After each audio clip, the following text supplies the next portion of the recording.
$610 extra each and every month for Social Security, including retirement, disability, SSDI, and SSI beneficiaries. I have all the details and what you need to know right here in the video, so let's get right into it. I know in this video, I do want to share with you the details of a new report that was released showing the average Social Security beneficiary should be getting $610 more each and every month and over $7,200 through the entire year, basically through the rest of somebody's life. This is a pretty surprising report, and I want to share with you all the details right here in the video. Let's get right into it. Really fast before we do, thanks so much for joining me. If you're new here or if you haven't done so yet, please make sure to subscribe right down below the video. It's totally free to do so, and I'm here for you right by your side every single day, doing all the research and breaking it all down right here in these short videos. Also, make sure to like the video and, of course, share this video with your friends, family, and social media so we can continue to help out and, of course, keep everybody informed as we possibly can during this very busy and confusing time. So again,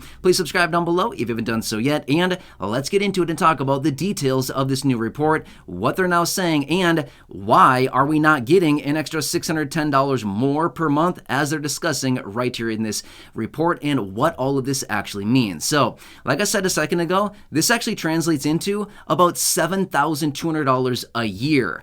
Do you think that would change your life a little bit? I think so, right? Does it mean that we're all going to be living on a nice beach on the coast in million-dollar homes? No, probably not, but would it help out your situation a lot? Yeah, this would be very, very nice for a lot of people. So let me share with you the details of this report, what they're saying, and why this is happening for the average beneficiary, and then again, why this may actually be a little bit fabricated, as in done intentionally. Yeah, are we surprised by that? Probably not that much. All right. So this is taking into consideration all of the annual raises to monthly benefits over the last 22 years, okay? Stick with me on this. There's a lot of information about this, but let me kind of paint this picture for you. So going all the way back until the year 2000, okay? Basically what they did is they looked at the whole situation and they found that because of the way that the annual cost of living adjustment, as in the COLA raise, is calculated with the CPI-W, which is the Consumer Price Index for urban wage earners and clerical workers, versus what they want to do, which is the CPI-E, the Consumer Price Index for the elderly. One simple change like that. Here's what happens. The CPI-E better reflects the actual living expenses for those people living on a fixed income who are aged 62 and older. Well, what they find from that is that the CPI-E better reflects this actual, expenses for fixed income beneficiaries. As a result of that, the CPI-E generally outpaces the CPI-W by a little bit. A few percentage points, maybe, or even a few tenths of 1% on an annualized basis. But here's the thing. Compounded over 22 years, basically from the year 2000 through the end of 2022, what they found is that compounded over time, that benefits, 1% here, 2% there, 0.5% there, 0.3% there, 2.5% there, things like this over the course of many, many years, 22 years in fact, they found that all of these little discrepancies over that period of time would have translated into an average of $610 more every single month for the average Social Security beneficiary, or like I said, $7,200+ a year is what this comes down to. This is massive, okay? So they've been talking about this change of the COLA from the CPI-W to the CPI-E for several years now. In fact, there's a lot of pieces of legislation out there right now to do exactly that. In fact, there's probably, I don't know, just throwing out a random number, probably 10 pieces of legislation, maybe 15 pieces of legislation out there that talk about doing exactly that. Has Congress done it yet? No. But because of their inaction on this, it is basically costing the average beneficiary $600+ a month, or over $7,000 a year. It's a lot of money, right? Now, here's the thing. You heard me say a little while ago that this may be fabricated, as in done intentionally. Why? Why would they do such a thing? Well, here's why. Think about it. Right now, we're dealing with this insolvency issue, right? We've heard it a ton of times. We've seen all the bills out there. We've seen all the packages and piece of legislation. We've seen all the different lawmakers and the administration and all people talking about this. This is a hot button issue right now, right now. So what's happening is we know that in about 10 years, give or take a little bit, we know that we're dealing with this insolvency issue. In other words, basically what happens is the trust fund has been depleted, and any income coming into Social Security through Social Security payroll taxes is less than what's going out to beneficiaries. Therefore, there's a deficit of about 20%. Well, depending on which report you look at and depending on when you look at it, anywhere between about 20, 23, 25% is generally the consensus right now, where they would need to reduce benefits just because the income coming in is less than what's going out. Therefore, they would need to reduce, if that kind of makes sense, right? So that's what they've been talking about. And again, I've discussed that many times before in other videos. I've brought all the details for you and broken all that down so we probably understand that pretty clearly. But basically what happens is, if they would have made this simple change, call it 22 years ago, back in the year 2000, would we be dealing with the insolvency issue like right now or even years ago? Probably, right? This whole insolvency issue would be exacerbated and we would have been seeing all of these issues, as in the insolvency, that probably would have already happened, or they would have come together on a long-term solution. So this is what I said earlier, is maybe this is a little bit fabricated and maybe they did this on purpose just because they knew that at some point that overall income coming into Social Security would not be enough to sustain the program, which we've known for a very long time, and that eventually there'd be this insolvency issue. So maybe years and years ago, like 2+ decades ago, they thought about this and thought, hey, if we do this, we're just going to create another major headache for lawmakers, in the future. Just like if they did it today, don't get me wrong, fixed income beneficiaries would be better off a little bit. Not much. Now, here's the problem.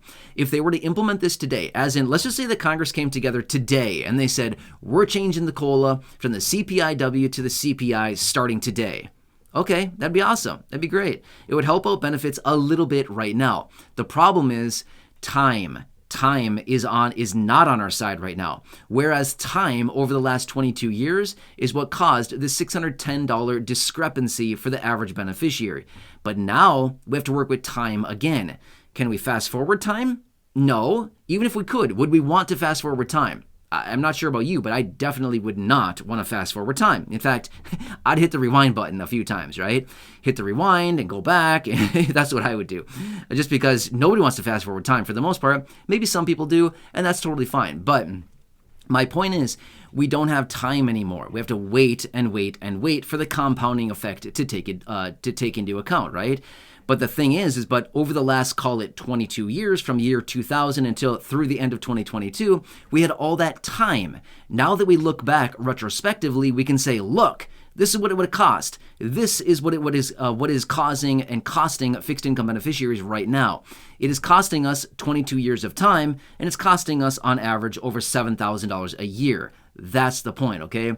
Now here's the thing. Even if they implemented it today, yep, the COLA each and every year would probably be a little bit higher, a few tenths of a percent, a little teeny tiny bit higher each and every year. But then again, we might think, but wait, where's the $610 a month? You're right. We'd have to wait another, call it 20, 22, 25 years, something like that, for that to accumulate and the compounding effect to go into, full swing, if that kind of makes sense, right? Compounding in time, if you can get anything compounded over time, you can have a lot in a very, it takes time. Again, let me point out a really quick example. Okay, so maybe you've heard this analogy, and again, I'd have to run all the numbers on this again. I've ran through the numbers in my own, personal time before because I've been very interested about this. But it's essentially the same thing if somebody came up to you today and said, I'll give you $100,000 in cash right now today, or I'll give you a penny a day doubled for the next 21 days. What would you choose? Most people would say, give me the $100,000 and see you later, right? However, the best choice would be taking the penny a day doubled for the next 21 days. You'll be way, way further ahead. Even though it sounds weird, like, what? A penny a day doubled? Yeah, if you run the math on that, once you get to day, I don't remember exactly what it is. I've run the math like I've said before on it. Once you get to day, 15 or 16 or something like that, you get into the hundreds of thousands of dollars. So it takes a long time, but once you get up to that point, about, 2/3 or 3/4 of the way into the little experiment here, the numbers get really, really big, really fast, okay? So that's what I'm saying with that is basically what happens is it's the same analogy there, is where it starts out very slow and then compounded over time. It gets big really, really fast. You know what I'm saying? So Anyway, this is a report that came out, and this is also taking into consideration the potential COLA for next year, 2024, okay? So technically, I guess this would be about, the year 2000 through 2023, even though as I record this video, we are still in 2023 as of right now. But this is taking into consideration the COLA for next year as well. So that can make sense. So technically, it was over, call it 23 years of time that this report is talking about. But either way, 22, 23 years, it's all about the same. It's still a lot of money. Make sense? So anyway, hope this helps you better understand what's going on here. And again, I want to watch all these details like this and point out anything like this because this shows exactly what Congress has not done for the people. What has Congress done for the people? Well, they've done a lot of things. Does it benefit the people? I don't know. That's for you to decide if it's benefited you or not. But this is one thing that we do know for a fact.